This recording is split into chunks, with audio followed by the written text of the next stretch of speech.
자, 이번에는 24년 3회 기사 영역에 있어서 회로 이름 및 제어공학에 대해 확인된 수문항 같이 한번 보도록 하겠습니다.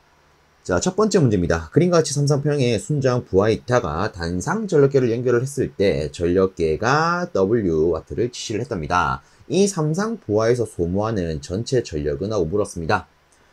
일단 요 같은 경우에는 간단히 이렇게 한번 살펴볼게요. 지금 조건 자체는 애초부터 삼상평행이라고 나와 있습니다.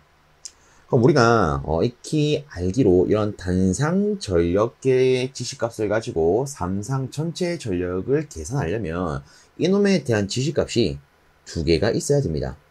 그래서 얘를 우리가 이전력계법이라고 부르죠. 그러면 여기서 우리가 필요한 거 간단히만 조금 체크를 해보자면, 첫 번째 전체 전력, 정확하게 유효 전력은 어떻게 계산합니까? 간단하게 이 두 개의 지시값을 각각 W1, W2라고 놓는다면 전체 유효 전력은요, W1 더하기 W2 이렇게 쓸 수가 있을 겁니다. 물론 단위는 뭐 와트가 되겠죠. 자, 그 다음에 두 번째, 무효 전력을 계산하라는 문제가 나왔다면 어떻게 해야 될까? 얘는 이렇게 쓸 수가 있습니다. 일단 저는 편의상 W1-W2라고 쓸게요. 자, 유효 전력이 합이라면 무효 전력은 반대로 차로 둘 수가 있습니다. 단 중요한 거는 뒤에다가 루트 3을 또 곱해줘야 된다. 그쵸? 그리고 애초에 조건은요, 항상 맨 앞에 있는 놈이 무슨 값? 가장 큰 값이다. 큰 값. 그래서 큰 거, 작은 거 빼서 루트 3 곱하면 얘가 무효 전력이 되더라. 우리 요 정도는 일단 기본적으로 알아야 된다. 그죠? 자, 그럼 어쨌든 간에 요걸 가지고 우리가 문제 활용을 할 건데, 애초부터 삼상평행이라고 되어 있습니다. 그러면 이렇게 한번 생각을 해봅시다. 우리가 이 단상 전력계를 가지고 여기다가 딱 접속을 했을 때 W래요. 그러면 얘를 톡 떼가지고 여기다가 접속을 하더라도 지시값이 어떻게 나올까요? 애초에 삼상평이기 때문에 이때도 W가 나오겠죠. 맞습니까? 그러면 우리는 이렇게 여기 달았을 때 값과 여기 달았을 때 값 두 개의 지시값을 뽑아냈습니다. 그럼 유효 전력을 계산하려면 정확하게 전체 삼상 유효 전력을 계산하려면 어떻게 된다? 두 지시값을 그냥 더하면 된다. 그럼 이거 더하면 그냥 EW 이렇게 표현할 수 있겠죠. 그래서 이 문제의 답은 요놈이 되겠습니다. 다음으로 두 번째 문제 보도록 하겠습니다. 회로망 출력 단자 AB에서 바라본 등가 임피던스는, 즉 여기서 바라본 등가 임피던스는 좀 더 쉽게 말하면 A와 B 간의 합성 임피던스는 하고 물은 거랑 같다 기죠. 그죠? 우리가 이런 문제를 만났을 때는 요걸 떠올려야 됩니다. 우리가 지금 계산하고자 하는 것은 뭡니까? 임피던스야. 즉 얘가 우리가 해석을 해야 되는 기준이 됩니다. 그럼 이렇게 우리가 해석을 해야 되는 기준을 잡았을 때 이 외에 다른 전원은요, 우리가 없애줄 필요가 있습니다. 그럼 이때 전압원은 어떻게 없애야 되는지, 전류원은 어떻게 없애야 되는지를 알고 있어야 됩니다.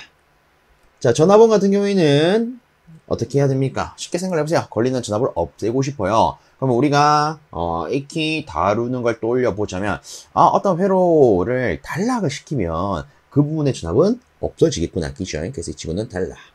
그럼 전류원은요, 다른 어떤 부분에 대해서 전류가 흐르지 않도록 하려면 우리는 그 부분을 개방시켜주면 되죠. 맞습니까? 그래서 이 문제 같은 경우에는 요거를 여러분들이 좀 떠올려 주셔야 쉽게 접근할 수가 있습니다. 특히나 요 내용 같은 경우에는 우리 뭐 중첩의 정리라든가 태분한 정리라든가 요런 등가 회로망 정리에 접목을 할 때도 사용되는 아주 중요한 개념들이죠. 그래서 다시 한번 보시면서 꼭 자신의 것으로 만드셨으면 좋겠습니다. 자, 그러면 요 기준 그대로 또 밟아보겠습니다. 일단 여기에 전류원이 있어야 기죠. 그러면 이 친구를 개방을 시킵시다. 끊어버립시다. 그럼 우리가 이렇게 표현할 수 있을 거예요. 그죠? 자, 그 다음에 여기 보시면 전압원이 두 개가 있습니다. 그럼 이 친구는 어떻게 된다? 달라. 자, 그러면 저는 회로를 이렇게 좀 수정을 하겠습니다. 요 부분을 이렇게 단락시키겠다. 자, 여기도 단락을 시키겠다. 그럼 실제 우리가 지금 해석을 해야 되는 회로의 부분은 딱 이 부분이 끝입니다. 그쵸? 자, 그 다음에 우리가 주어진 보기를 좀 살펴보니까, 이런 S 함수가 있어요. 이제 그럼 여기서 우리가 또 떠올려야 되는 거, S가 나와 있네. 그러면 J 오메가를 S로 바꿔주자. 즉, 요런 유도성 리액턴스가 있다면 요렇게 바꿀 거고, 요런 용량성 리액턴스가 있다면 요렇게 바꾸었으면 되겠네. 그쵸? 자, 일단 여기 보니까 코일이 있습니다. 그럼 이 코일에 적용하는 임피던스, 정확하게 리액턴스는 유도성 리액턴스가 될 거예요. 그럼 이 친구를 어떻게 표현할 수 있겠다? LS로 표현할 수 있겠다. 그쵸? 그러면 여기서 우리가 뭐 바로 체크를 해보자면, 일단 A를 기준으로 먼저 들어가겠습니다. 그럼 이 회로에는 요 놈이 하나 있습니다. 자, 그 다음에 요 부분에서 나오니까 얼씨구나 길이 두 개로 나누어지죠. 즉, R1과 R2는 어떻게 접속된 거랑 같다? 병렬로 접속된 거랑 같다. 그러면 우리는 이렇게 넣을 수 있겠습니다. 그렇죠? 그럼 여기다가 주어진 요소를 그대로 한번 넣어 보겠습니다. 지금 보면 L이 얼마로 주어져 있다? 2헨리로 주어져 있다. 자, 그 다음에 R1과 R2가 각각 15, 10으로 나와 있습니다. 그러면 끝났죠? 최종적으로 정리하면 ES 플러스 6이 되겠더라.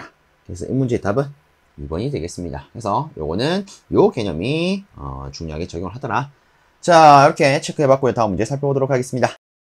자, 다음으로 세 번째 문제입니다. 이거 문제가 굉장히 심플해요. 이 삼각파의 파고율은 하고 물었습니다. 자, 일단 요 같은 경우에는 제가 여기다가 또 하나 복습 겸 언급을 하고 바로 답 체크하도록 하겠습니다. 자, 일단은 이처럼 파고율 혹은 파형률에 대해서 문제가 나왔다. 그럼 여기서 우리가 또 올려야 되는 거는 첫 번째로 이런 게 있습니다. 최, 실, 평, 고형. 그쵸. 최실평, 고형.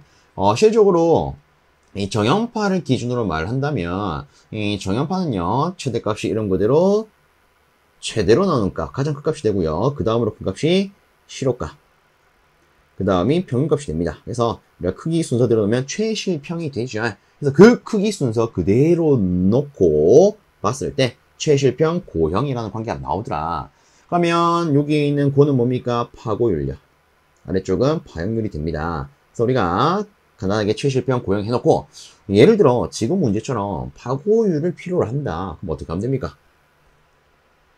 최대값에다가 실호값을 나누면 됩니다. 이게 파고율이에요. 그쵸? 그러면 반대로 파형률을 물었다. 어떻게 하면 됩니까? 실호값에다가 평값을 나누면 파형률이 됩니다. 끝이죠. 자, 그 다음에 두 번째, 여러 파형의 실호값과 평값도 알아야 됩니다.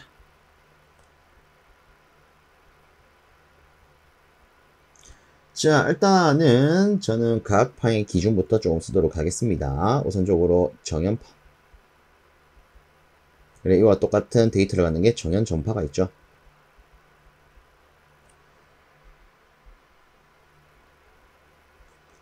그 다음으로 구형파. 그 다음으로 삼각파. 뭐 다르게는 톱니파. 그렇죠? 똑같은 데이터를 갖는 게 톱니파가 있습니다. 자, 지금 제가 쓴 이 친구들은 우리의 메인이 되는 친구들이 됩니다. 자, 그럼 여기서 다시 우리가 지금도 챙길 것보다 이 실호값과 평균값.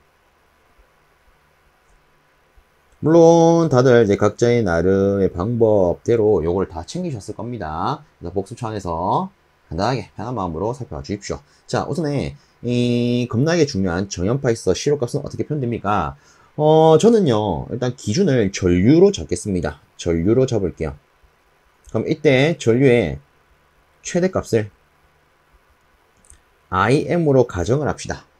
그럼 이때 정연파 혹은 정연전파의 실호값은요, 이렇게 표현할 수가 있습니다. IM에다가 루트 2를 나눈 형태로. 그쵸? 자, 그 다음에 이 친구의 평균값은 어떻게 체크됩니까? 평균값은요, 저는 이렇게 들고 갑니다. 우리가 학교 가려면 이 친구를 이빠이 암기를 해야 된다. 그래서 이빠이를 취하면 된다. 자, 네, 구형파 같은 경우에는 최대값과 실호값과 평균값이 싹 다 같죠. 그래서 이렇게 표현할 수가 있습니다. 자, 그 다음에 우리가 볼 것은 이놈을 가지고 만들 수 있는 것들 볼 겁니다. 얘를 가지고 만들 수 있는 거 정현 반파가 있어요. 구형파를 가지고 또 생각해 볼 수 있는 거 구형 반파가 있습니다. 그럼 얘들은 어떻게 들고 갑니까? 솔직히 이런 반파에 대한 것은요, 억지로 암기할 필요가 없습니다. 간단한 패턴만 챙기면 다 나오죠. 자, 우리가 초점을 맞출 것은 반, 여기다가 초점을 맞출 겁니다. 자, 그래서 우리가 일단 평균값부터 짜보면 얘는 이름 그대로 반을 취해주면 됩니다. 반. 그러면 정연반파의 평균값은 파이 분의 1 im이 될 거예요. 자, 그 다음에 실효값은 어떻게 할 거냐. 어쨌든 얘도 반이기 때문에 반을 취할 겁니다. 다만 조금 더 정확하게 들어가면 애초에 여기 실효값의 형태를 보면 루트가 들어가 있죠. 그쵸? 그래서 얘는 그냥 반이 아니라 루트 반을 취할 거예요. 그래서 우리가 적으면 2분의 1 im이 됩니다. 그럼 구형 공파는요, 똑같이 들어갑니다. 평균값을 할 때는 그냥 반, 실효값을 할 때는 반은 반인데 루트 반. 자, 그래서 구형 반파에 대한 값은요, 루트 2분의 1 im이 되고요. 요 놈은 그냥 2분의 1 im이 됩니다. 자, 대망의 삼각파입니다. 일단 삼각파는요, 실효값부터 짜보면 이 실효값의 꼬라지는 앞에 있던 정연파의 꼴을 따라갑니다. 즉, 루트 어떤 거 분의 1 im이요. 다만 여기는 어떤 수가 들어가느냐. 자, 우리가 지금 하는 게 뭐예요? 삼각파 아닙니까? 삼각파 아닙니까? 그래서 3이 있네. 3을 갖다 쓸 겁니다. 이렇게요. 자, 그리고 한 가지 더. 이 구형파 같은 경우에는요, 실제 그 형태상으로 보면 얘는 사각형이 반복되는 것으로 생각을 해볼 수가 있습니다. 그쵸? 이렇게 되어 있으면 구형파가 이렇게 나타나는 거 아닙니까? 그렇죠. 그래서 우리가 얘를 개념적으로 사각파 이렇게도 부를 수가 있죠. 자, 근데 우리는요, 이 사각형에 대한 꼬라지를요, 이렇게 반으로 쪼갠다. 그러면 삼각파로 취급할 수가 있을 겁니다. 그쵸? 그럼 개념상 이 삼각파는 사각파의 반이 되겠네. 그래서 이 친구도 2분의 1 im이 됩니다. 자, 이렇게 들고 가면 비교적 간단하게 들고 갈 수 있겠죠. 그쵸? 그래서 메인 되는 거 기준으로 어떤 특정의 패턴을 가지고 나머지를 만들어 가자. 자, 이렇게 만들었다면 이 문제는 끝입니다. 자, 삼각파의 파고율은요, 우리 최실평 고형 가지고 간단히 다 했으면 최대값에다가 실효값을 나눈 것을 표현할 수가 있죠. 맞습니까? 그럼 최대값을 우리가 편의상 im이라고 가정을 하면 실효값은 삼각파니까 루트 3분의 1 im이 될 거예요. 그럼 우리가 계산했을 때 약분이니까 루트 3 되겠네요. 맞습니까? 이 루트 3을 우리가 다르게 표현하면 얘가 1.732죠. 그래서 이 문제 답은 3번 이렇게 고를 수 있겠죠. 그래서 한 번씩 보면 이 모든 파형에 있어서 파고율과 더불어서 파형률을 일일이 다 암기를 하시는 분들이 있어요. 그렇게 하다가 땀에 못해 먹겠다고 이제 막 집어던지죠. 자, 그래서 이 파고율과 파형률은 일일이 다 암기를 하는 게 아니라 우리가 딱 위에 있는 이 두 가지 세트만 가지고 최종적으로 조합을 한 형태로 들고 가는 겁니다. 아시겠죠? 자, 이렇게 한번 살펴봐 주시고 다음 문제 넘어가 보도록 하겠습니다. 자, 다음으로 네 번째 문제입니다. 저항 15옴과 인덕턴스 3mH짜리를 병렬로 접속한 회로의 서셉턴스 크기는 몇 뭡니까? 라고 물었습니다. 자, 여기서 또 하나 짚고 넘어갈게요. 자, 일단 우리가 익히 다루는 것 중에 이런 게 있습니다. 어떤 회로의 구성이 있어서 그 구성이 직렬이냐 병렬이냐에 따라서 우리는 이런 걸 가지고 해석하면 편하더라. 자, 그럼 보겠습니다. 기본적으로 직렬 회로 같은 경우에는요, 우리가 임피던스 기반으로 해석을 합니다. 병렬 회로는요, 반대로 어드미터스 기준으로 해석을 하죠. 왜? 병렬 회로 같은 경우에는 어드미터스 형태로 표현을 해야 임피던스 형태처럼 쉽게 간단하게 표현할 수 있기 때문에. 그죠? 자, 그럼 이때 우리가 합성의 임피던스를 한번 적어보면 얘는 이렇게 쓸 수가 있습니다. 저항에다가 더하기 j 오메가의 유도성 리액턴스 마이너스 용량성 리액턴스요. 그쵸? 물론 단위는 옴이 됩니다. 어드미터스는 뭐가 되죠? 자, 그래서 한번 적어보면 이 친구는 이렇게 쓸 수가 있습니다. 컨덕터스 더하기 j 오메가의 용량성 서셉턴스 마이너스 유도성 서셉턴스요. 맞습니까? 자, 그래서 뭐 요런 꼬라지는 여러분이 다시 한번 더 보심으로써 제대로 쳐보면 좋지 않나 싶어서 한번 언급을 드려봤습니다. 자, 근데 어쨌든 지금은 중요한 게 서세턴스의 크기를 물었어요. 그러면 우리가 일단 인덕턴스가 주어졌으니까 요걸 가지고는 유도성 서세턴스를 뽑아낼 수 있겠죠. 그러면 조금 더 정확하게 들어가면 물론 얘는요 -j 오메가 bl 이렇게 표현됩니다. 맞나요? 근데 지금은 뭐 방향성을 고려하는 게 아니라 크기만 묻는 거 아니겠습니까? 그래서 솔직히 이거는 지금은 필요가 없죠. 자, 어쨌든 이 유도성 서셉턴스의 크기는 우리가 유도성 리액턴스 크기의 역수로 표현할 수가 있습니다. 그럼 다시 표현을 했을 때 얘는요 이렇게 표현할 수 있겠죠. 오메가 L분의 1. 근데 지금 친절하게도 오메가가 다 주어져 있습니다. 그쵸? 그럼 끝났습니다. 여기다가 그대로 넣어봅시다. 2파이 곱하기 10의 5승. 그 다음에 인덕턴스 3mm. 자, 요거 계산기 한번 그대로 넣어볼까요? 계산기에 두드리면 이 계산기에서는요 5.3 곱하기 10의 -4 정도에 대한 값을 툭 뱉어낼 겁니다. 그래서 우리가 고를 수 있는 건 몇 번이 되겠다? 여기는 3번이 되겠다. 자, 그래서 이 문제 같은 경우에는 솔직히 뭐 요것만 가지고 풀 수 있는 아주 간단한 문제라고 볼 수 있겠죠. 자, 다음으로 아래쪽에 5번째 문제 바로 이어서 보도록 하겠습니다. 1km당 인덕턴스가 25mH, 그리고 정전 용량이 0.005 마이크로페럿인 선로가 있답니다. 무손실 선로라고 가정한 경우에 진행파의 위상 속도, 다르게 전파 속도는 얼마입니까? 라고 물었습니다. 자, 그럼 여기서도 하나를 더 체크해 봅시다. 누구를? 전파 속도 또는 위상 속도. 자, 이놈의 관계식을 한번 되짚어 보고 넘어가도록 하겠습니다.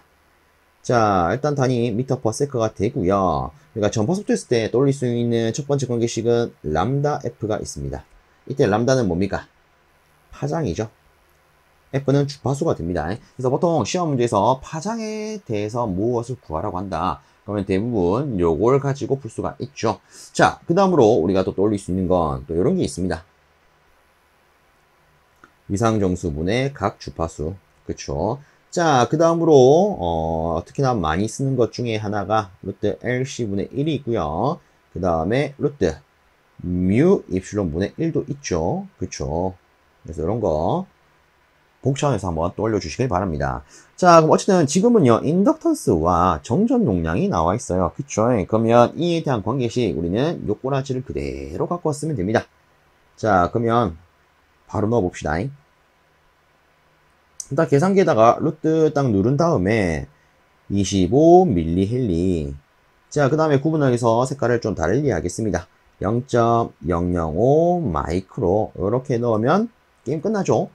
자, 그래서 이거를 계산기에 넣어보면 계산기에서는요 89,442에 대한 값을 뱉어냅니다. 그러면 이때 단위는 어떻게 될까요? 얘는 킬로미터 퍼 세컨가 됩니다. 보통 이제 많은 분들이 이렇게 계산을 하고, 이거 미터 퍼 세컨데, 그러면 여기서, 야, 킬로미터로 물었으니까, 환산하면 89.4 킬로미터 퍼 세컨 되겠네. 근데 뭐지? 답이 없는데? 이렇게 보시는 경우가 있습니다. 자, 보세요. 우리가 여기 짐을 다시 보면, 애초에 1km당 값들이 주어져 있습니다. 1km가 지금 기준이에요. 그럼 당연스럽게 이걸 가지고 계산하면 속도 단위는 킬로미터 퍼 세컨가 되겠죠. 그죠? 그래서 이거 자체가 이런 단위를 갖는다라는 겁니다. 그러면 끝났죠. 우리가 뭐 여기 있는 10의 4승만 조금 따로 뽑아내 준다면 8.9 곱하기 10의 4승 킬로미터 퍼 세컨 이렇게 해서 답은 대략 1번 정도 되겠네. 이렇게 고를 수 있겠습니다.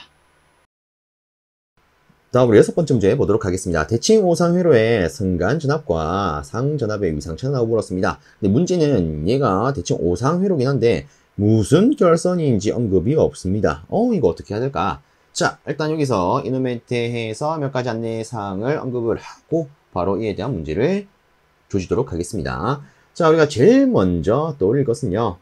대칭 N상 성형 결선에 있어서 전압과 전류의 관계가 되겠습니다. 물론 그 다음에는 환형결선에 대해서 한번 볼 거예요. 자, 일단 성형결선에 있어서 전압 관계부터 적으면 순간전압은요 이 사인 n분의 파이 상전하 이렇게 표현할 수가 있고요. 그 다음에 위상을 표현을 하면 분수 1 마이너스 분수 이렇게 놓고 저는 이렇게 쓰도록 하겠습니다. 여기 있는 것 중에 위에 거를 앞에, 아래 거를 뒤에, 나머지 자리에는 맨 앞에 있는 2를 갖다 붙이자. 그럼 끝났죠. 저는 보통 이제 이렇게 들고 하는데 참고로 봐주십시오. 자, 그 다음에 선전류는 상전류와 같아요. 자, 그 다음에 선전류는 상전류와 같아요. 그쵸? 자, 두 번째로 n상 환영결선에 대해서 한번 보도록 하겠습니다. 자, 솔직히 위에 걸 했으면 아래 거는 간단합니다. 그죠? 전압관계는 서로 같습니다. 전류가 이제 이렇게 표현되겠죠. 그리고 위상은 위랑 똑같이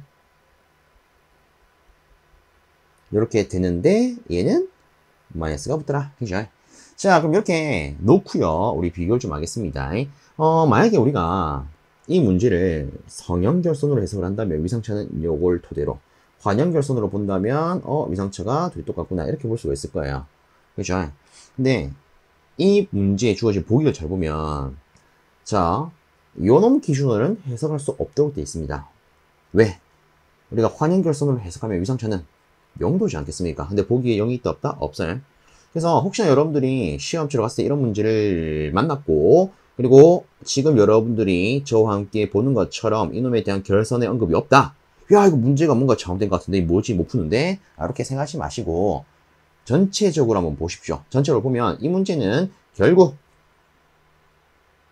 뭐 결선은 안 주어져 있지만 이렇게는 해석할 수 없더라. 무조건 얘를 가지고만 해석할 수 있더라. 그쵸? 그래서 이 문제는 최종적으로 이 성형결선 기준의 문제가 되는 거고요. 그러면 그에 따라서 우리가 요 관계에 주어진 조건을 한번 넣어 보도록 하겠습니다. 자, 2분의 파이 1-5상이니까 5분의 2 쓰면 되겠죠. 자, 근데 문제는 요걸 그대로 계산기에 넣으면 답이 안 나와요. 요거 잘 체크하셔야 됩니다. 예를 들어 여러분들이 계산기를 딱 손에 입수한 상태에서 별다른 설정을 바꾸지 않았다면 기본적으로 계산기는요 이 파이를 3.14로 인식을 합니다.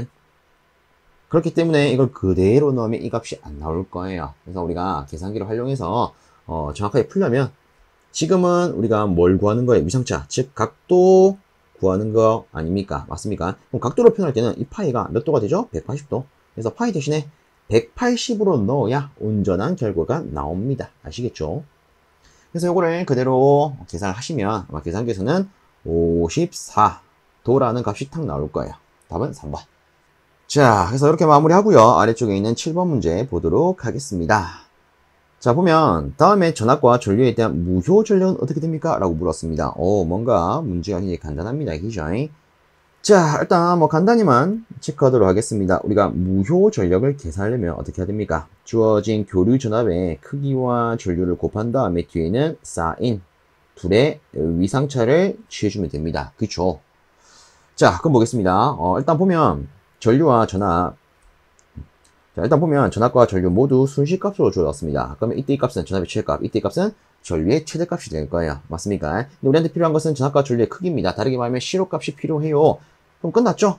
사인, 즉 정연파에 있어서 이 시로값은요, 최값의 루트를 나누면 되는 거 아니겠습니까? 그래서 전압의 크기는요, 혹은 전압의 시로값은 루트 2분의 40이 될 거예요. 그 다음에 전류는요, 루트 2분의 5가 될 겁니다. 그 다음에 사인 취급해주고 여기 필요한 거 이게 뭡니까? 우리가 얘를 물론 역률각이라고도 부르지만 전압과 전류의 위상차라고도 부르죠. 그러면 이놈과 이놈의 차를 생각을 해봅시다. 차는 몇 도? 아이고 30도. 끝났죠. 그래서 이걸 계산하시게 되면 58가 나올 겁니다. 할 수 있겠죠? 그래서 이런 문제 나오면 맛있게 드시길 바랍니다. 자, 다음으로 8번째 문제 보도록 하겠습니다. 다음과 같은 회로에서 점 A와 B 간에 나타나는 전압의 크기는 얼마입니까? 라고 물었습니다. 일단 우리가 이 둘 간에 나타나는 전압, 즉 전위의 차를 알려면 A의 전위와 B의 전위를 알아야 됩니다. 그쵸? 자, 편의상 이 전원으로 해서 이런 식으로 전류가 공급이 된다라고 했을 때 전압가가 이렇게 일어날 겁니다. 그럼 결국 요 A에 대한 전위는 여기에 걸리는 전압과 같을 거고요. B에 대한 전위는 여기 걸리는 전압과도 같을 거예요. 그럼 요거는 이렇게 해석하면 될 겁니다. 어쨌든 이 회로와 이 회로는 전체로 병렬회로 아니겠습니까? 그렇죠? 요 라인과 요 라인은 병렬이죠. 그러면 여기에 있는 전원 전압이 똑같이 100V, 100V가 걸릴 겁니다. 그럼 이 100V를 가지고 여기 걸리는 전압, 여기 걸리는 전압 구해서 서로 빼면 되죠. 즉, 뭘 이용해서 구할 수 있다? 전압 분배 법칙을 이용해서 구할 수 있다. 자, 그러면 이쪽에다가 한번 체크를 해 봅시다. 자, 첫 번째로 뭘 하겠다? 전압 분배 법칙을 쓰겠다. 그래서 A에 대한 전위를 먼저 뽑아내 보겠습니다. A에 대한 전위는 결국 여기 걸리는 전압이라고 했어요. 그죠?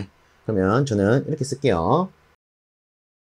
A에 걸리는 전위 VA는 전압 분배 법칙을 쓸 거니까 자, 요 회로에 있어서 직렬로 접속된 두 저항의 합 분의 누거 지거 곱하기 전체 인가되는 전압을 쓰겠다. 자, 이렇게 하면 우리가 여기 걸리는 전압 다르게 A점의 전위를 뽑아낼 수가 있을 겁니다. 그럼 요거를 우리가 정리를 하면 36-J의 48 이렇게 표현할 수가 있습니다. 그렇죠? 뭐 요 같은 경우에는 우리 계산기 복소수 모드를 이용하면 쉽게 뽑아낼 수 있죠. 자, 그 다음에 두 번째 B점에 대한 전위 뽑아내 볼게요. 자, 얘도 똑같이 요 부분 기준으로 전압 분배 법칙을 접목을 하면 두 놈의 합분의 G거 곱하기 100 이렇게 쓸 수가 있습니다. 그래서 이것도 위에랑 똑같이 정리를 하면 얘는 64 더하기 J의 48 이렇게 표현할 수가 있어요. 자, 그럼 두 번째 저는 이렇게 표현하겠습니다. A와 B가 연산하는 전압 즉 VAB. 자, 얘는요 우리가 A에 대한 전위 마이너스 B에 대한 전위 이렇게 표현할 수 있겠죠. 그럼 그대로 쓰겠습니다. 36 마이너스 J의 48에다가 마이너스 64 더하기 J의 48. 그럼 요거를 정리를 하면 마이너스 28 마이너스 J의 96 이렇게 표현될 거예요. 어쨌든 우리는 지금 이 전압의 크기를 구하는 게 목적 아니겠습니까? 그쵸?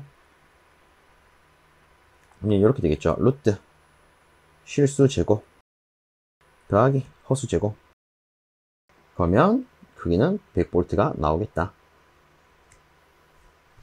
물론 여기서 또 이렇게 생각하실 수도 있을 것 같아서 추가적인 언급을 하자면 요거를 뭐 VBA 해서 VB 마이너스 VA로 할래. 어쨌든 크기를 계산한 거기 때문에 이렇게 하더라도 이 친구의 크기는 당연스럽게 100이 나옵니다.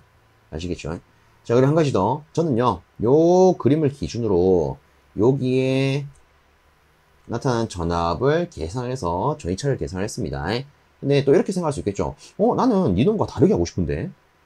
아니, 전류가 이렇게 간다라고 하면 여기서 전압가 일어나니까 A점에 대한 전위는 여기 걸리는 전압, B점에 대한 전위는 여기 걸리는 전압과 같은 거 아니야? 이렇게 해서 난 둘 간의 전위차를 계산할래. 아, 이렇게 하셔도 똑같은 결과가 나옵니다. 한번 해보십시오. 아시겠죠? 빠르게 한번 적어봅시다. 빠르게 적으면 바로 이렇게 쓰겠습니다. 자, A점에 대한 전위와 B점에 대한 전위를 전압 분배 법칙, 즉 이놈들 기준으로 쓰면은 A점에 대한 전위는요, 두 놈의 합 분의 G거 곱하기 100. 그 다음에 B에 대한 것은요, 두 놈의 합분의 G거 U 곱하기 100. 여기다가 빼면 끝나죠. 요거를 계산기에 바로 이대로 두드리시면 28 더하기 J의 96 나올 거예요. 그러면 우리가 크기를 그대로 또 루트 해가지고 이렇게 계산을 하게 되면 똑같이 100이 나옵니다. 아시겠죠? 그래서 어떻게 푸시더라도 답은 100으로 나와요. 그래서 여러 가지로 풀어보시면서 여러분들만의 무기로 만드셨으면 좋겠습니다. 자, 다음으로 9번째 문제 보도록 하겠습니다. 어떤 콘덴서를 300V로 충전하는데 9J의 에너지가 필요했답니다. 이 콘덴서의 정전 용량은 몇 마이크로패럿입니까? 라고 물었어요. 자, 그럼 이때 우리가 떠올려야 되는 것은 콘덴서의 축적 에너지가 될 겁니다. 그쵸? 콘덴서 축적 에너지. 물론 이놈과 세트로 묶어갈 수 있는 게 코일의 축적 에너지가 되지요. 자, 콘덴서의 축적 에너지는요, 저는 이렇게 쓰도록 하겠습니다. 일단 기본적인 수식만 쓰면 2분의 1 V바 자승, 그쵸? 자, 그 다음에 코일의 축적 에너지는요, 2분의 1 Li 자승. 그래서 2분의 1 V바 자승과 2분의 1 Li 자승 세트로 같이 체크해 주시기 바랍니다. 자, 어쨌든 지금은 우리가 요 관계식을 써서 풀어나가면 끝입니다. 그쵸? 자, 지금 문제 기준으로 우리가 수식을 정리하면 정전 용량을 구해야 되니까 나머지 싹리 넘기겠습니다. 그러면 EW 나누기 V의 제곱이 되겠네요. 그럼 여기다가 주어진 거 그대로만 쓰면 될 겁니다. 끝났죠? 그래서 계산기를 두드리면 아마 이 친구가 2 곱하기 10의 마이너스 4승 정도 나오겠죠? 일단 이렇게 하면 단위는 페럿이 됩니다. 근데 지금은 마이크로 페럿을 물었기 때문에 우리가 수식을 좀 정리하겠습니다. 즉 단위 환산을 할게요. 일단 단위 환산하면서도 많은 분들이 와 이거 어떻게 해야 될까 이렇게 생각하는 경우가 있더라고요. 그래서 빠르게 언급을 드리면 단위 환산할 때는 어렵게 생각하지 마시고 우리한테 필요한 것부터 먼저 쓰는 겁니다. 여기다가 그대로 쓰는 거예요. 10에 마이너스 6승이 필요해. 근데 없던 게 생긴다면 이건 수식적으로 오류가 되겠죠. 그래서 원래 값과 똑같이 맞춰주기 위해서 이놈을 다시 한번 씁니다. 다시 한번 쓰되 여기 있는 지수의 부호를 반대로 해서 씁니다. 실제 이렇게 계산하면 얘가 1이 돼요. 아시겠죠? 그래서 내가 필요한 값 쓰고 그에 대한 반대 지수를 갖는 값을 다시 한번 더 적어줍니다. 그럼 이 상태에서 요 놈을 묶어서 마이크로 페럿이 되겠죠. 그럼 이제 나머지만 계산 끝나겠네요. 그래서 여기 지금 제가 체크하고 있는 이 부분을 계산을 때리면 얘는 이렇게 될 겁니다. 결국 답은 200 마이크로페라 2번 되겠죠. 그죠? 저는 웬만한 모든 부분의 단위 환산 이렇게 진행을 하고 있습니다. 참고로 봐주시면 어떨까 싶네요. 자, 어쨌든 다음 문제 넘어가 봅시다. 자, 10번째예요. 삼상 델타 부하에서 각 선 전류를 IA, IB, IC라 하면 전류의 영상분은 어떻게 됩니까? 라고 물었습니다. 자, 네, 솔직히 이 문제 같은 경우에는 진짜 맛있게 먹을 수 있도록 주어진 문제이지 않나 이렇게 생각을 합니다. 왜? 우리가 알기로 영상분은요, 물론 이 사고 및 고장이 일어났을 때만 흐를 수가 있습니다. 다만 조건이 있어요. 이 친구는 접지선이 있을 때 혹은 중성선이 있을 때만 적용할 수가 있습니다. 그렇죠? 그래서 접지선이 없다면 사고가 일어나더라도 영상분은 존재하기 어렵죠. 그렇죠? 근데 보세요. 지금 뭐가 주어졌냐면 삼상 델타 부하라고 주어졌습니다. 실제 이 델타 같은 경우에는 접지를 할 수 있습니까? 없습니까? 그렇죠? 기본적으로 중성점이 없기 때문에 접지를 할 수가 없죠. 정확하게 말하면 중성점 접지가 불가하죠. 그렇죠. 그리고 애초에 뭐 평형 상태라고도 친절하게 다 줬습니다. 그러면 애초부터 야, 이 영상분은 생길 수가 없네. 그러면 답은 그냥 빵이겠구나. 끝이죠. 다음으로 11번째 문제 보도록 하겠습니다. 그림과 같은 회로의 구동적 임피던스는 하고 물었습니다. 뭐 간단히 말하면 A와 B에 대한 합성 임피던스를 계산을 때려봐라. 그쵸? 그리고 지금 주어진 보기는 싹 다 S 함수로 되어 있습니다. 그러면 우리는 앞에서도 봤지만 J 오메가 L을 LS로 바꿀 필요가 있고요. J 오메가 C분의 1을 CS분의 1로도 바꿔줄 필요가 있습니다. 맞나요? 그럼 바로 들어갈게요.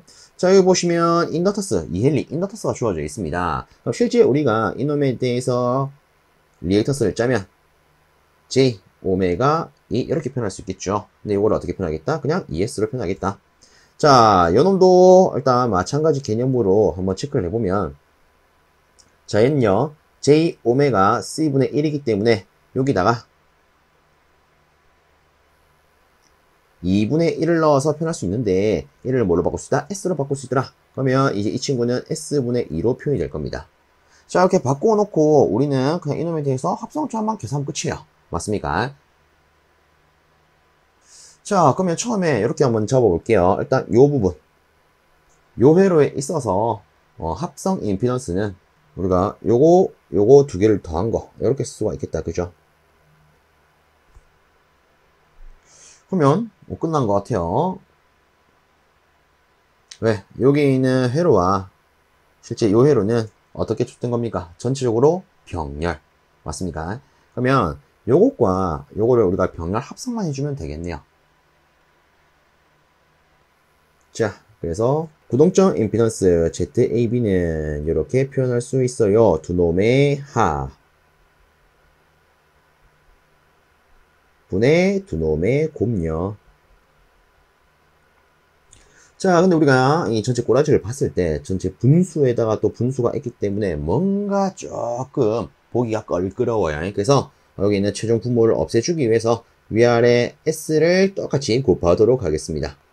뭐 이렇게 놓더라도 서로 약분되면 실제 1이 곱해진 건 아니겠죠. 그래서 원래 형태와 다를 건 없기 때문에 이렇게 하면 정리가 좀 수월해질 겁니다. 자, 어쨌든 이 기준으로 우리가 정리를 하면 일단 분자부터 갈게요. 이거 약분합니다. 그럼 나머지 썼을 때 2S 플러스 1에다가 2가 곱해진 거랑 같아요. 자, 그 다음에 분모는요.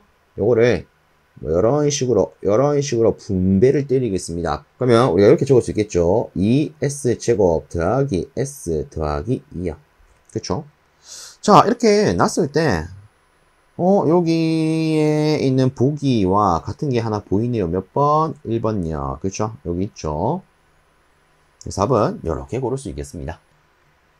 그래서 솔직히 이 문제는 우리가 이렇게 변환시킨 다음에 그냥 합성값만 구하면 되는 비교적 간단한 문제가 되겠죠. 그래서 이런 거 나오면 맛있게 드시길 바랍니다. 자, 다음으로 12번째 문제 보도록 하겠습니다. 다음과 같은 상태 방식으로 표현되는 지열 시스템에 대한 특성 방식의 그는 하고 물었어요. 자, 요거를 제가 두 가지 기준으로 안내를 조금 드려보도록 하겠습니다. 일단 첫 번째는 정석대로 푸는 방법이 있습니다.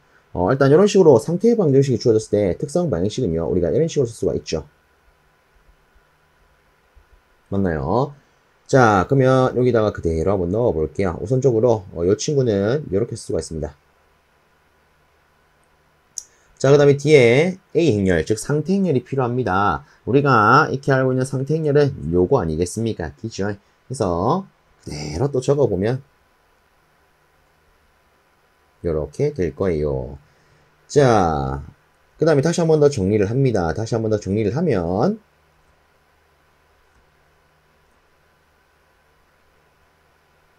이렇게 될 거예요. 그쵸? 자, 그럼 이 행렬의 크기를 한번 계산해 봅시다. 자, 이렇게 곱한 거, 마이너스 이렇게 곱한 거, 이게 이 행렬의 연산값 아니겠습니까? 그죠? 자, 그래서 바로 쓰면 이렇게 쓸 수가 있을 겁니다.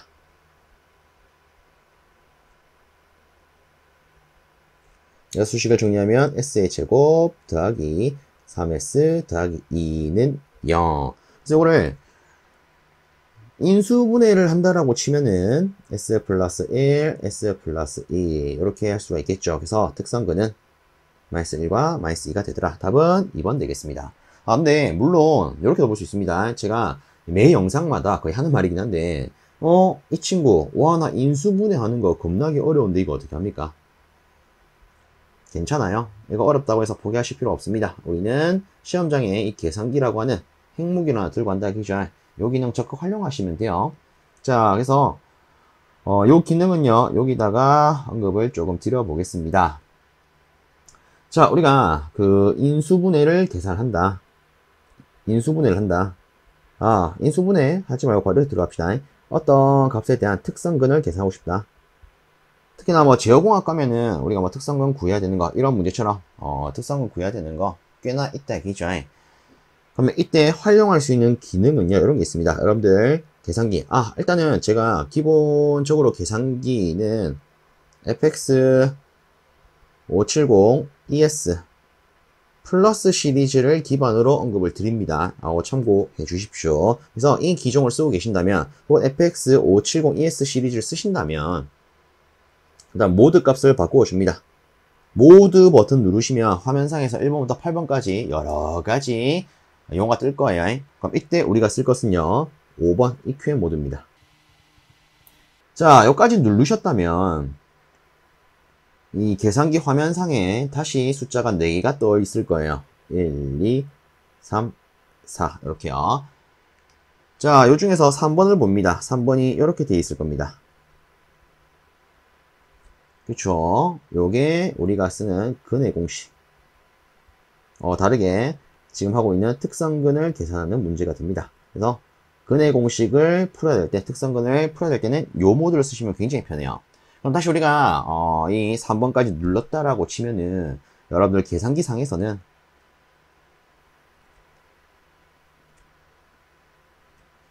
이런 식으로 또 있고 여기 음영 표시가 되어 있을 겁니다. 그쵸? 자, 그러면 얘를 여기다 접목을 좀 해볼게요. 이놈과 이놈을 비교했을 때 뭐 S 대신에 X로 쓴 거 말고는 차이가 없습니다. 그럼 이때 A는 여기 아무것도 없죠? 1. 얘가 B, 얘가 C가 되는 거예요. 그래서 여기다가 1 넣고 이꼴 버튼 눌러줍니다. 그 음영 표시가 여기로 넘어갈 거예요. 그럼 다시 3을 넣고 이꼴 표시 누르시면 여기로 넘어갑니다. 2를 넣고 음영 표시를 다시 누르면 계산기 화면상에서 이렇게 뜰 거예요. X1은 -1이다. 한 번 더 누르면 X2는 -2다. 이렇게 뜰 겁니다. 그래서 이런 식으로 활용하시면 좀 더 편하게 접근할 수 있겠죠. 그죠? 그래서 요 기능을 알면 요거 나왔을 때 진짜 맛있게 먹을 수 있습니다. 그죠? 자, 일단 이렇게 한번 언급을 드려봤고요. 그 다음에 안내를 드릴 사항은 또 이런 게 있습니다. 자, 특정 조건 하에서는 편법으로 쉽게 이 특성근을 바로 짤 수가 있는데 그 특정 조건은 뭐냐면 이런 거예요.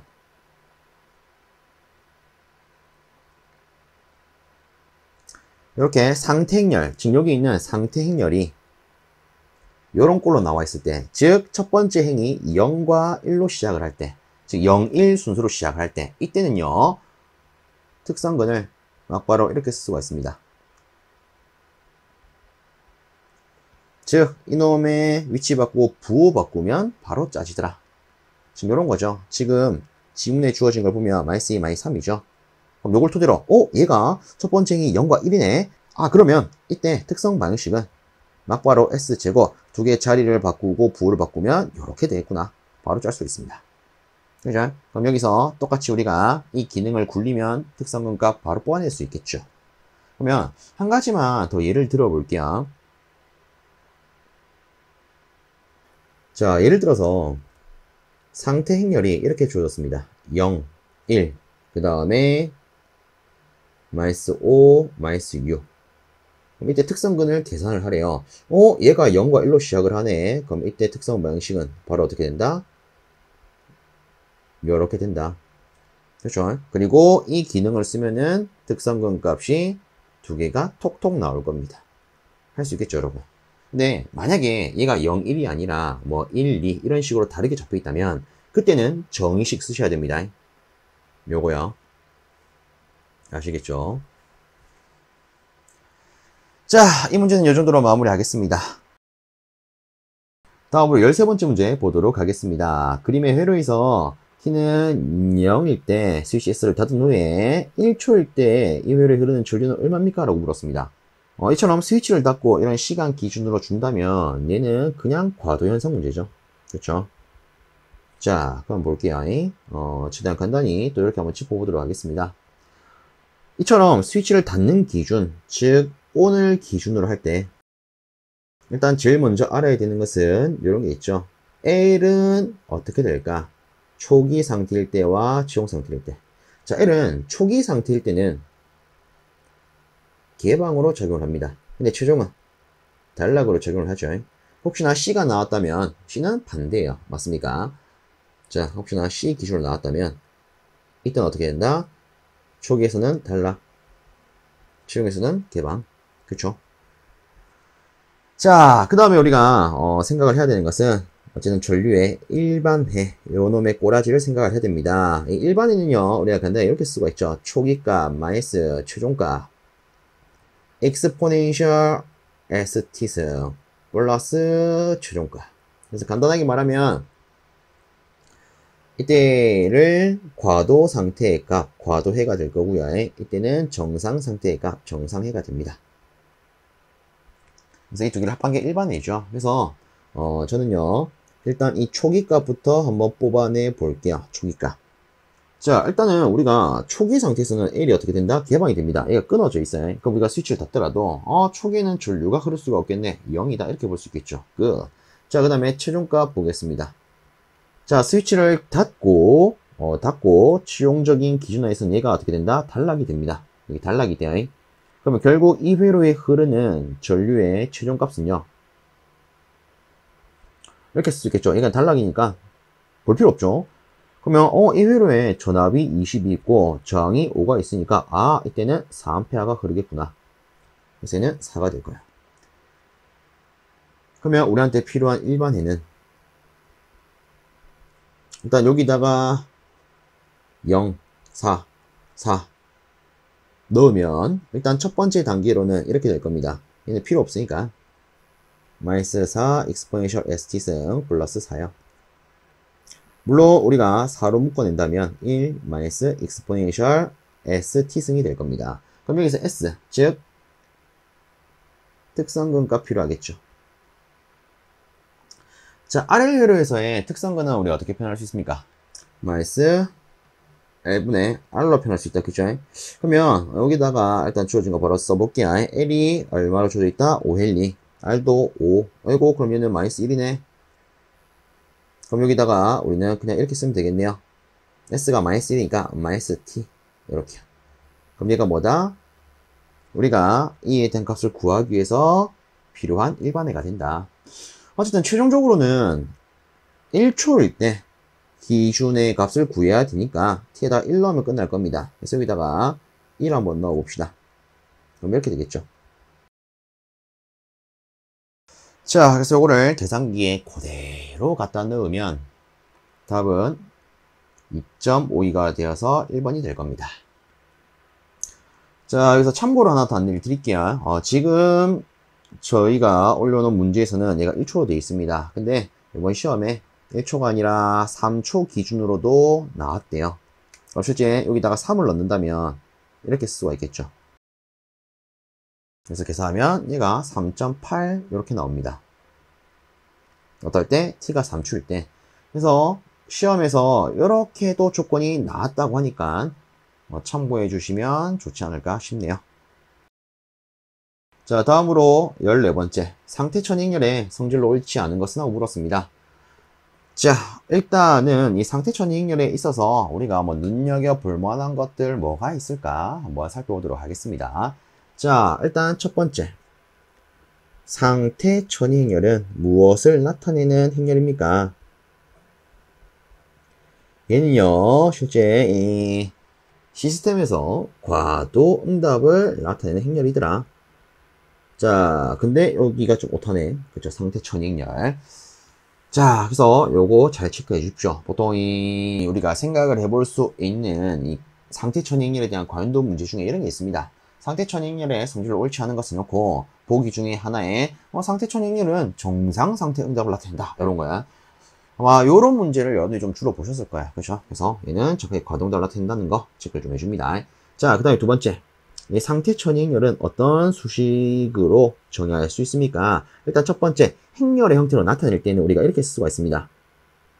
si-a의 역행렬을 라플라스 역변환하면 된다. 근데 얘를 다르게 좀 더 간단하게 표현을 하면, 방정식으로 표현하면 그냥 지수함수로서 표현할 수가 있다.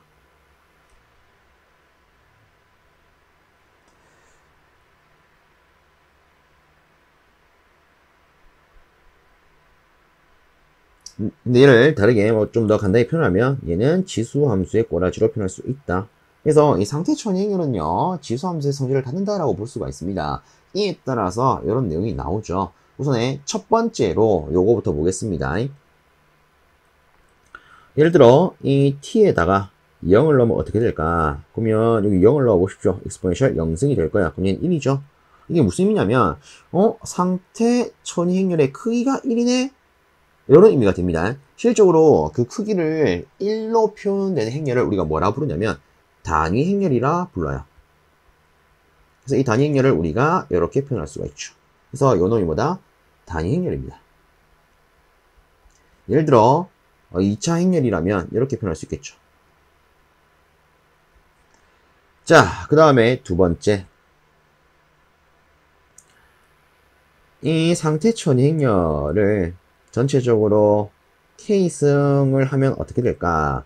k승을 하면 exponential a t승에다가 k를 위에다 곱한 거랑 같기 때문에 이렇게 표현할 수 있겠죠. 근데 요거를 다시 표현하면 이렇게도 표현할 수 있습니다. t 대신에 kt를 넣은 거랑 같다. 그죠? 다시 한번 적어볼게요. exponential at에서 이 t 대신에 kt를 넣어도 얘랑 똑같은 꼴 아닙니까? 그래서 이런 관계가 성립을 합니다. 이게 어디 있어요? 여기 있죠. 그리고 실질적으로 이 k에다가 마이너스 1을 한번 넣어볼까요? 그러면 이런 관계로도 표현할 수가 있습니다.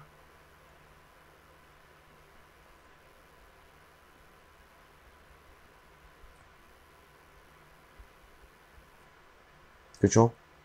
그러면 오라? 아, 요 놈이 잘못됐구나. 얘가 마이너스가 있는 게 아니라 없애야 되네.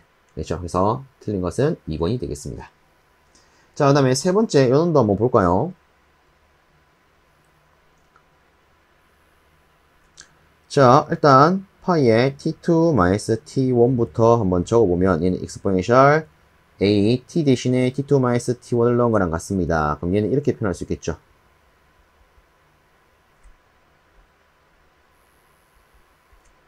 자, 그 다음에 요 놈을 적으면 똑같은 기준으로서 이렇게 쓸 수가 있을 겁니다.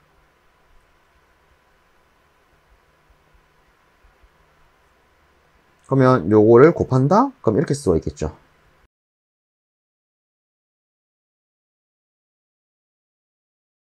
다시 이거 사라집니다. 그러면 이렇게 될 거고요. exponential a로 묶어내면 t2-t0. 결론은 우리가 앞에서 봤던 요런 꼬라지에서 이 t 자리에 뭘 넣은 거랑 같죠? t2-t0를 넣은 거랑 같죠. 그래서 결국 이 친구는 뭐랑 같다? 요놈과 같다. 이렇게 표현이 됩니다. 근데 어렵게 생각하지 마시고 상태 천이행렬에서 이런 꼬라지가 나오면 그냥 전체 행렬의 곱은 가로 안에 있는 것을 전체 더하는 거랑 같다. 이렇게 생각을 해보세요. 그래서 이거랑 이거를 더하면 -t1, t1 사라지겠죠. 얘 최종적으로 t2, -t0가 남겠더라. 이렇게. 그래서 요런 문제가 나오더라도 크게 당황하지 않으셨으면 좋겠습니다. 이런 내용이 있더라. 아시겠죠? 자, 다음으로 여기 있는 15번째 문제 정말 간단하게 좀 체크를 해볼게요. 보드 선도상의 안정 조건으로 옳은 것은 하고 물었습니다. 자, 일단 주어진 값을 보면 모두 다 여유에 대해서 나와 있습니다. 맞습니까? 우리가 보통 이렇게 말을 합니다. 안정 조건이 되려면 임계 안정이 되기 전까지 이득이든 위상이든 어느 정도 여유가 있어야 한다. 여유가 존재한다는 것은 우리가 수적으로 표현할 때 양수로 표현할 수 있을까요? 음수로 표현할 수 있을까요? 저희는 양수로 표현할 수 있겠죠. 그렇죠? 그래서 이런 여유가 양수로 있다면 얘를 우리는 안정이라고 표현할 수 있습니다. 아시겠죠? 그래서 안정이 되려면 우리가 안정의 한계를 임계 안정 혹은 이런 그대로 안정 한계라고 부릅니다. 그래서 임계 안정이 되기 전까지 어느 정도 여유가 있는 게 안정 조건이더라. 안정된 상태더라. 이렇게 다시 한번 잡으시면서 이런 문제 나오면 무조건 양의 값 기준으로 딱 꿀꺽 드시길 바랍니다. 그럼 예를 들어 우리 한 가지만 더 봅시다. 이런 여유가 없대요. 0이래요. 그럼 이거 무슨 상태겠습니까? 이게 바로 임계 안정 상태. 아시겠죠? 여유가 마이너스라면 얘는 그냥 불안정이겠죠. 그죠? 자, 다음으로 16번째 문제 보도록 하겠습니다. 다음에 시간함수를 라플라스 변한 것은 하고 물었습니다. 자, 보면 시간함수가 다음에 이거 뭡니까? 사인과 코사인의 곱으로 이루어진 게 주어졌어요. 실제 이 놈은요, 막바로 라플라스 변화를 할 수가 없습니다. 이 놈을 다른 형태로 바꿔줄 필요가 있고요. 그럼 그에 따라서 상가함수의 여러 가지 정리 관계에 대한 지식이 필요합니다. 근데 저는 그 여러 가지 정리들 중에서 이 상가함수의 덧셈 정리를 가지고 한번 접근해 보도록 하겠습니다.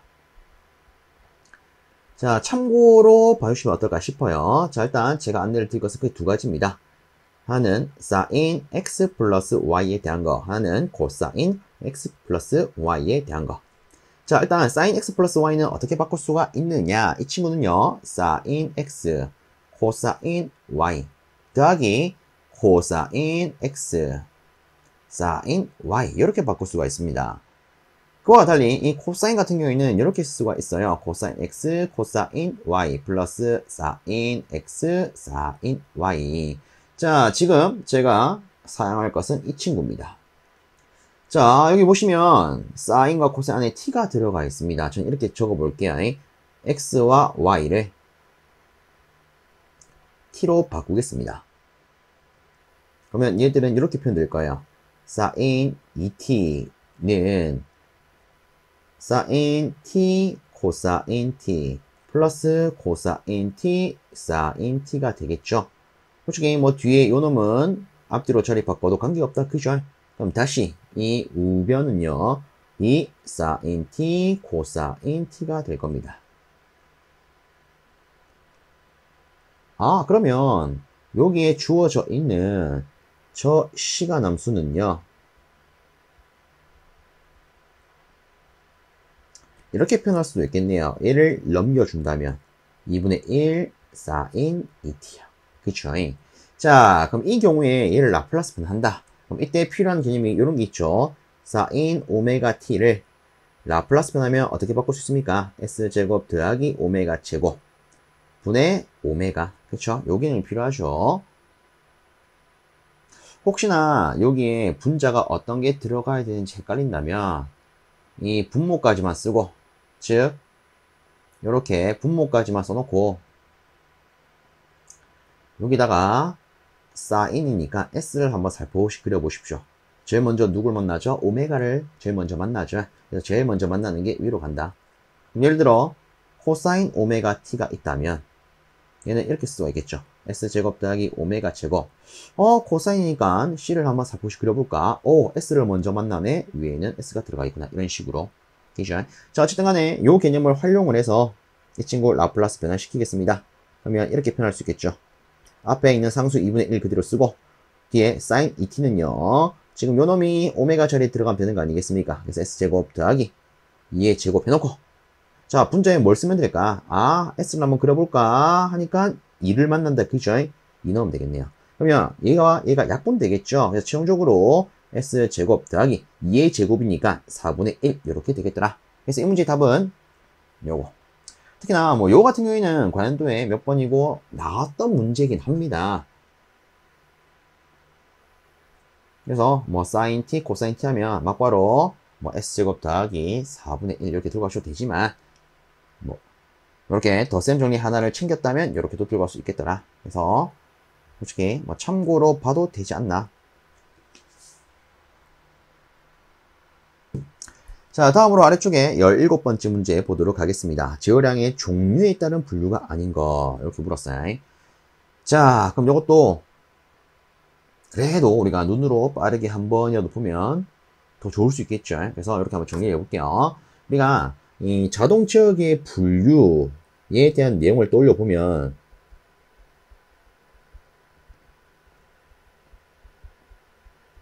일단 첫 번째로 이런 게 있습니다. 제어 목적에 따른 분류. 이를 다르게는 이렇게 말할 수가 있죠. 목표값의 시간적 성질에 따른 분류. 첫 번째, 정치 제어가 있습니다. 두 번째, 추치 제어가 있습니다. 정치 제어는요, 이런 그대로 수치값을 일정하게 하기 위해서 필요한 제어입니다. 그래서 얘는요, 목표값이 시간에 따라서 변하지 않을 때 제어예요.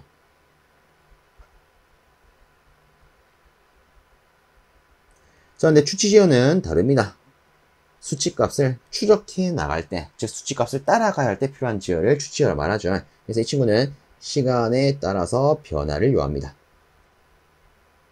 즉 목표값이 시간에 따라서 변할 때 필요한 제어가 추치 제어가 되죠. 그리고 이 시간에 따라서 어떠한 형태로 바뀌냐에 따라서 우리가 하위 개념으로 세 가지로 분류할 수가 있습니다. 하나는요, 정해진 프로그램대로 변화를 하더라.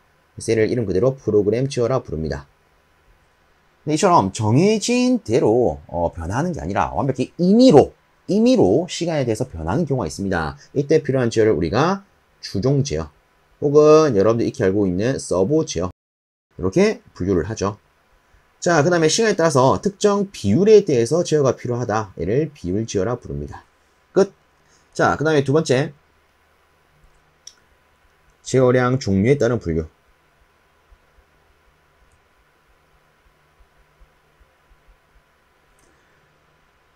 자, 일단 첫 번째로는 공정지어가 있습니다. 이를 다른 말로 프로세스 지어라 불러요. 자, 그다음에 두 번째 자동 조정 지어가 있죠. 그 다음에 세 번째 추종 지어 혹은 서버 지어가 있습니다. 때때로 이런 지어에 대해서 얘들은 어떤 지어량을 갖습니까? 뭐 이런 것도 물어볼 수가 있습니다. 자, 일단 공정지어는 생산 공정 생각하시면 편해요. 예를 들어 뭐 반도체 공장이 있다. 우리가 완벽한 반도체를 만들려면 그 공장 내에 압력이 일정을 해야 될 거고요. 압력이 일정을 해야 될 거고요. 온도도 일정을 해야 될 거고요. 그리고 공기에 대한 유량도 일정하면 좋을 거고요. 그죠? 그 다음에 습도도 일정하게 유지가 되어야 될 거고요. 그 다음에 뭐 공기에 대한 밀도라든가 혹은 어떤 제품에 대한 밀도라든가 이런 것도 고려가 되어야 될 겁니다. 그래서 얘들을 솔직히 억지로 암기하기보다는 이런 식으로 어떠한 하나의 생산 공정을 올려서 연기한 형태로 들고 가시면 어떨까 싶습니다. 자, 그 다음에 자동 조정 지어. 실제 이 자동 조정 지어의 의미는요, 어떤 값이 정해진 값과 차이가 났을 때 자동적으로 원래 값이 되게끔 조정한다라는 의미를 갖고 있습니다. 우리 시험에서는 요것만 챙기면 됩니다. 전기적 요소. 그래서 전기적인 요소를 떠올리면 전압 일정해야 됩니다. 쉽게 말하면 우리 집에 전압 220V 들어와요. 이거 바뀌면 큰일 나죠, 그죠? 그래서 우리 집에 맞는 전압 220V로 자동적으로 조정하겠다. 이게 자동 조정 지어다 라고 보시면 되겠습니다. 그 다음에 전류, 그리고 주파수와 같은 것들. 자, 그 다음에 서버 지어 같은 경우에는 기계적인 동작 요소라고 생각하시면 편합니다. 그래서 기계적인 각도라던가 혹은 뭐 방향이라던가 혹은 뭐 거리라던가 변이라든가 이런 것들, 방이라든가, 그렇죠? 자, 물론 이 외적으로도 이 조절부 동작에 따라서 뭐 불연속 지어, 연속 지어, 그리고 연속 지어에는 비례 지어, 미분 지어, 적분 지어 뭐 이런 것들도 있지만 지금은 딱 요 정도 선에서 마무리하도록 하겠습니다. 자, 어쨌든 지금 우리가 골라야 되는 것은 지어량 종류에 따른 분류에 해당되지 않는 거 아닙니까? 그렇죠? 그러면 답은 3번 이렇게 고를 수 있겠죠. 자, 참고로 말하면 프로세스 지어 여기 있다, 그죠? 자동 조정 지어 여기 있다, 그죠? 서버 기구, 얘가 뭐냐면 추종지어, 다르게 서버 지어를 할 수 있는 기구를 의미를 합니다. 뭐 대표적인 게 여러분들이 배우는 내용 중에 이런 게 있죠. 서버 모터, 그렇죠? 자, 다음으로 18번째 문제 보도록 하겠습니다. 자, 여기 보시면 게루프 전달함수가 주어져 있고요. 이 친구의 이득 요인은 하고 물었습니다. 보통 이제 많은 분들이 이 이득과 이득 요율을 혼동을 하시는데, 그래서 요거를 한번 찾고 넘어가도록 하겠습니다. 보통 우리 시험에서 이득은 G, 이득 요인은 GM으로 표현합니다. 그리고 이득은요, 우리가 데시벨로 표현했을 때 20 로그, 그리고 주파수 전달함수의 크기가 들어갑니다. 맞나요? 뭐 다르게 S 함수로 표현하면 실제 이런 개념이 되죠. 자, 이득 요율 같은 경우에는 우리가 이렇게 쓸 수가 있습니다. 20 로그. 그리고 중요한 건 주파수 전달함수보다는 좀 더 정확하게 들어가서 게루프 전달함수 기준이다. 물론 이를 주파수 기준으로 바꾸면 이렇게 표현할 수 있겠죠. 혹은 뭐 여기다가 이런 식으로 S를 넣어서 표현할 수 있습니다. 그래서 차이는 뭡니까?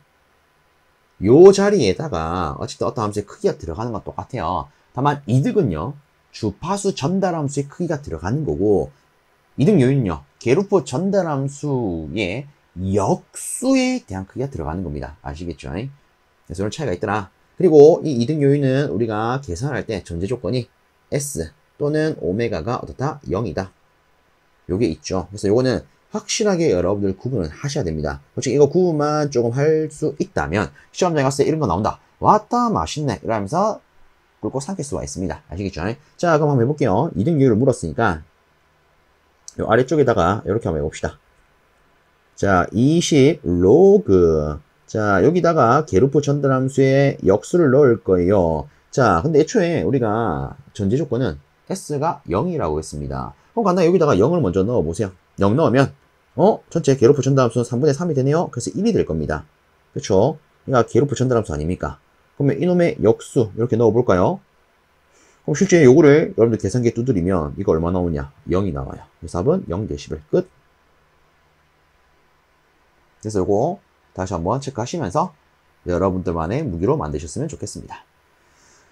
자, 다음으로 19번째 문제입니다. 보면 게루프 전달함수가 또 주어져 있고요. 이때 물어보는 것은 근계적의 수입니다. 자, 우리가 익히 알기로 근계적의 수는 극점 개수와 0점 개수 중에 큰 것과 같더라. 그쵸?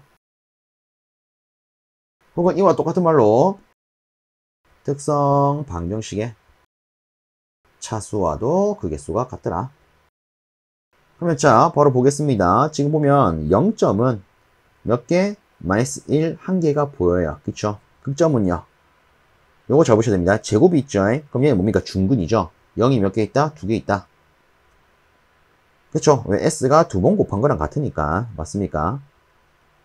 그러면 0, 2개. 요거 봤을 때 마이너스 2, 마이너스 3. 아, 극점은 총 몇 개가 있다? 4개가 있다. 그러면 이 시스템의 근계적수는 그냥 요거죠. 4개. 자, 다음으로 라스트 20번째 문제 보도록 하겠습니다. 굉장히 심플해요. 요런 함수를 역변화하랍니다. 자, 일단 힌트가 있습니다. 지문에 삼각함수가 있더라. 그쵸. 보통 우리가 이 삼각함수가 나와 있을 때는 이 주어진 라플라스 변화함수, 즉 S함수의 분모를 완전 제곱의 형태로 나타나게끔 만들어 줄 필요가 있습니다. 자, 그러면 한번 조져보도록 하겠습니다. 우선에 우측에다가 한번 해보면, 자, 일단 요거부터 한번 볼게요. 지금 보시면 단위 임펄스 함수가 나와 있습니다. 실제 우리가 역으로 생각했을 때 단위 임펄스 함수를 라플라스 변하면 1이 되죠. 결론은 요 함수에서 1이 뽑혀져 나온다라는 거 아니겠습니까? 자, 그럼 이렇게 한번 접근해 볼게요. 위에다가 S제곱 더하기 2S 플러스 5 그대로 쓸게요. 그대로 쓰면 1이 되지 않겠습니까? 맞습니까? 근데 애초에 주어진 함수의 분자를 보면 얘가 S제곱 더하기 3S 더하기 2예요. 그럼 간단하게 얘를 이렇게 맞춰주기 위해서 필요한 것들을 뒤에 따로 적어 보겠습니다. 즉 얘를 가지고 3S로 만들려면 S가 하나 붙으면 되겠죠. 맞습니까? 자, 그 다음에 5를 2로 만들려면 마이너스 3이 하나 붙으면 될 거예요. 그럼 끝났네요. 그쵸? 자, 그러면 저는 이렇게 딱 놓고 이렇게 또 좀 나눠 쓰도록 하겠습니다. 하나는요, S제곱 플러스 2S 플러스 5 파란 것만 딱 적으면 이렇게 될 겁니다. 하나는요, 여기 뒤에 있는 부분을 따로 이렇게 쓰도록 하겠습니다. 그럼 일단 얘는 1이 될 거예요. 맞습니까? 그럼 얘를 역변을 하게 되면 이 친구가 바로 단위 임펄스 함수가 된 요소가 되겠죠. 그럼 하나는 끝이 났습니다. 이제 이 뒤에 있는 것만 제대로 주시면 될 거예요. 맞습니까? 자, 그럼 얘는 일단 배제시켜 놓고 이것만 따져봅시다. 자, 일단 여기서도 우리가 또 살펴봐야 되는 게 일단 제가 삼각함수가 나와 있으면 어떻게 바꿔진다? 완전 제곱 형태로 바꿔진다라고 있습니다. 일단 요거를 이렇게 좀 표현을 해볼게요. 예를 들어 S제곱 더하기 2AS 더하기 B의 꼴이 있대요. 일부러 제가 이렇게 잡았습니다. 이런 꼴이 있을 때 우리가 어떻게 하면 완전 제곱꼴로 바꿀 수가 있습니까? 일단 첫 번째는요. 여기 가운데 S 앞에 있는 개수를 절반 나누어 줍니다. 그럼 A가 남겠죠. 그럼 실질적으로 앞에 있는 이놈은요, 일단 일부가 이런 꼬라지로 바뀝니다. A에 대한 완전 제곱꼴로 바뀌어요. 물론 뒤에 B가 있었기 때문에 좀 더 제대로 맞춰주면은 실제 이렇게 표현할 수가 있습니다. 이렇게요. 자, 그래서 이런 꼴이 있으면 가운데 절반으로 쪼갠 게 완전 제곱꼴이 되고 나머지는 맨 뒤에 상수에다가 이 절반을 쪼갠 걸 제곱한 걸 빼면 되더라. 솔직히 이렇게 문자기로 보면 뭔 말인지 와닿지가 않습니다. 그래서 제가 간단히 이렇게 한번 언급을 드려볼게요. 자, 요런 함수가 있어요. 이를 완전 제곱꼴로 바꾸어 보겠습니다. 완전 제곱이 포함된 꼴로 바꾸어 볼게요. 그러면 첫 번째 어떻게 한다고요? 가운데 이 친구를 절반으로 쪼갠다고요. 그럼 3이 되겠죠? 그러면 이놈의 꼬라지가 s 플러스 3의 제곱인 꼴로 나옵니다. 그리고 어떻게 하라고요? 맨 뒤에 있는 상수와 1을 제곱한 걸 빼라고요. 제곱하면 9죠? 그럼 빼면 4가 될 겁니다. 그래서 우리가 역으로 다시 전개를 하면 s제곱 더하기 6s 더하기 9 더하기 4가 되니까 얘가 만들어지겠죠. 맞습니까? 그러면 다시 어쨌든 우리가 요걸 토대로 좀 더 생각을 하면 실제 이렇게 왜 만드느냐. 자, 자 보세요. 4는요 결국 2의 제곱이 됩니다. 맞습니까? 자, 일단 이렇게 뽑아냈습니다. 그럼 이제 역으로 이렇게 한번 생각을 해보는 거예요. 앞에서 했지만 사인 오메가 t와 코사인 오메가 t를 라플라스 변하면 어떻게 될까? s제곱 더하기 오메가 제곱분의 오메가, 얘는 s제곱 더하기 오메가 제곱분의 s. 지금 전체적으로 s에 대한 부분이 제곱이 된 게 필요하고 일정 또 상수 부분이 제곱된 게 필요합니다.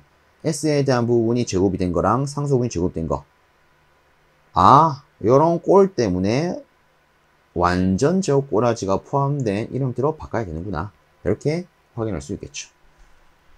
자, 어쨌든 제가 뭐 요거를 추가적으로 안내를 드리기 위해서 이렇게 돌아갔는데, 그럼 다시 요거 기준으로 보겠습니다. 그러면 우리한테 필요한 이 기준대로 완전 제곱꼴을 뽑아내면 어떻게 됩니까? 자, 요거 절반으로 쪼갭니다. 1이죠. 그러면 s 플러스 1의 제곱꼴이 되겠네요. 자, 그럼 여기서 1을 제곱합니다. 1은 제곱을 하더라도 1이에요. 5에다가 1을 빼면 4가 남을 거예요. 그럼 다시 쓰면 s 플러스 1 제곱 플러스 2의 제곱, 이렇게 쓸 수가 있을 겁니다. 자, 그러면 저는 이렇게 한번 해볼게요. 어쨌든 우리는 지금부터는 얘만 가지고 볼 거 아니겠습니까? 그쵸? 그죠? 그럼 다시 얘는 이렇게 한번 적어보겠습니다. s 플러스 1 제곱 플러스 2의 제곱에다가, 자, 여기 보면 s 플러스 1이 있어요. 그래서 전 똑같이 얘도 s 플러스 1을 따로 빼낼 수 있도록 바꾸어 줄 겁니다. 그럼 실제 우리가 이 마이너스 3이 되기 위해서 여기다 무엇을 추가하면 될까 생각을 해보면 마이너스 4를 추가하면 되겠네, 이렇게 볼 수가 있을 거예요. 그죠? 그래서 여기다가 s 플러스 1 마이너스 4 이렇게 한번 적어 볼게요. 자, 이렇게 한 상태에서 끝이 아닙니다. 한 단계 더 나가겠습니다. 요거를 이렇게 쪼개 줄 거예요. 즉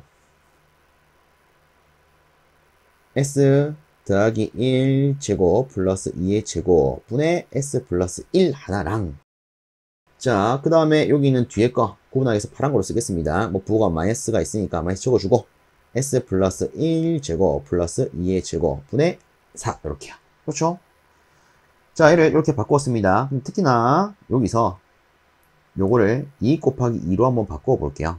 그러면 뭔가 재밌는 꼬라지가 보여요. 자, 얘는 요렇게 같고요. 자, 요거 2를 일단 제외를 해놓고 보면 요렇게 같은 게 보입니다. 맞습니까? 그럼 이때 우리가 생각해 볼 수 있는 것은, 요 친구는 결국 코사인, 요걸 확인했을 때 2t, 이 뒤에 놈은 마이너스 사인, 이 뒤에 놈은 마이너스 사인, 요걸 봤을 때 2t 꼴로 나오겠네, 이걸 확인할 수가 있죠. 좀 더 정확하게 들어가면 실제 우리가 알고 있는 코사인과 사인이 어쨌든 s만 들어갑니다. 근데 이처럼 s에다가 어떤 게 붙었다 라는 것은 뭐가 붙은 거랑 같다? 익스포넨셜이 붙은 거랑 같다, 이렇게 볼 수 있겠죠. 그래서 좀 더 자세히 들어가면 요 뒤에 있는 s 뒤에 있는 요놈의 부호를 반대로 해서 우리는 이런 식으로 뽑아낼 수가 있죠. 자, 그리고 우리 앞에 제외시켰던 2를 여기다 곱하면 이제 이렇게 바뀔 거예요. 그럼 끝났습니다. 자, 다시 우리가 최종적으로 시간함수 ft를 쓰면 우리가 제일 먼저 만들어 놨던 요 친구 있다, 그죠? 자, 델타 t 씁니다. 그 다음에 뒤에 exponential 마이너스 t승을 묶어낸다라고 치면은 이렇게 쓸 수가 있겠죠. 코사인 2t 마이너스 2 사인 2t. 그래서 우리가 고를 수 있는 답안은 여기 있는 3번이 되겠습니다. 그래서 우선에 뭐 이런 식으로 한번 안내를 드려봤는데, 그렇죠? 야, 난이도가 꽤나 있습니다. 그렇죠? 난이도가 꽤나 있어요. 그래서 이 문제 같은 경우에는 솔직한 말로 여러분들이 진짜 할 거 다 하고, 뭔가 더 할 거 없나? 나는 뭔가 조금 이런 내용에 대해서 목말라. 이때 접근하면 어떨까 싶어요. 자, 그래서 참고적으로 보시면 되지 않나 싶습니다. 자, 일단 이렇게 하면은 이번에 확인된 회로 및 지어에 대한 수문화의 풀이가 끝이 났습니다. 모쪼록 이 내용들이 여러분들 합격에 조금이라도 도움이 될 수 있었길 바랍니다. 수고 많으셨습니다.